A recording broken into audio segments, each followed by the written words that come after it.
अस्सलाम वालेकुम friends. Drama serial इंतहा के आने वाले एपिसोड में हम देखेंगे कि नौशीन से अस्मा का और सज्जल से नवीद का सुकून बिल्कुल भी बर्दाश्त नहीं होता। इसीलिए वो अस्मा और नवीद को परेशान करने के लिए नई साजिशें करेंगी। नौशीन एक बार फिर अस्मा के घर का सुकून बर्बाद करने के लिए अरूसा का इस्तेमाल करेगी और उसे बताएगी कि इसकी माँ की कातिल अस्मा है। और दूसरी तरफ सज्जल नौशीन के हिस्से के शेयर्स बेचने के बावजूद ऑफिस छोड़ने से इनकार करके नवीद को गुस्सा दिलाने की भरपूर कोशिश करेगी। जैसा कि हमने गुज़श्ता एपिसोड में देखा फ्रेंड्स कि जब असद और नवीद के इख्तिलाफात की वजह से अस्मा को नर्वस ब्रेक डाउन हो जाता है और इसकी तबीयत बहुत क्रिटिकल हो जाती है, तो नवीद और असद बहुत परेशान हो जाते हैं और अपनी माँ की सेहत याबी के लिए दुआ करते हैं। और अस्मा के ठीक होने के बाद अस्मा की खुशी के लिए दोनों भाई अपने अपने इख्तिलाफात भुलाकर एक दूसरे को गले लगा लेते हैं और नवीद भी वापस अपने घर आ जाता है। सब लोग बहुत खुश होते हैं, मगर नौशीन और सजल से इनकी ये खुशी देखी नहीं जाती। इसीलिए तो वो हर वक्त इनके दरमियान फूट डलवाने के लिए कोई न कोई फुलझड़ी और पटाखे छोड़ती रहती हैं। एक तरफ नौशीन ज़ैनब को माँ बनने की मुबारकबाद देती है और दूसरी तरफ वो अनम को अभी तक खाली गोद होने का ताना देने से बाज नहीं आती, जिसकी वजह से अनम एक बार फिर परेशान और अपसेट हो जाती है। मगर फाहद के समझाने पे नौशीन की बातों को इग्नोर कर देती है और अपना ये वार खाली जाने पे नौशीन और सज्जल बहुत तिलमिलाती हैं। और नौशीन जब ये देखती है कि अरूसा तो अस्मा के आगे पीछे घूम फिर कर इसकी खिदमत करके इसका ख्याल रख कर अस्मा के दिल में अपनी जगह बना रही है, तो नौशीन से ये बर्दाश्त नहीं होता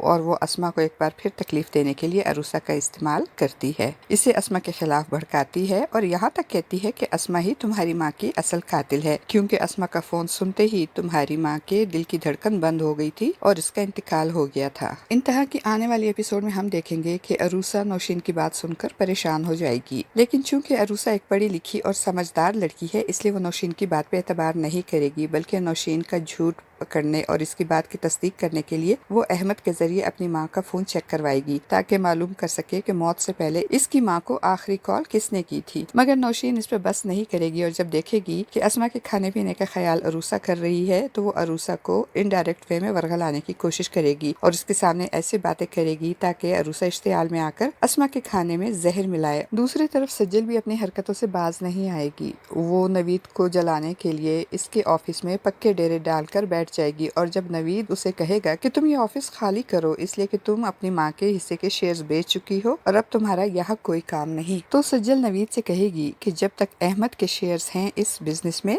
वो यहाँ आती रहेगी। दूसरी तरफ ज़ैनब को भी अब अरूसा और असद को एक साथ देखकर बहुत जेलसी होगी और वो नवीद से यही गिला करेगी कि नवीद इसको टाइम नहीं देता, सारा टाइम बिजनेस में ही बिजी रहता है, जबकि असद वो कल की आई हुई एक मिडिल क्लास लड़की के आगे पीछे फिर कर उसको बहुत अहमियत दे रहा है।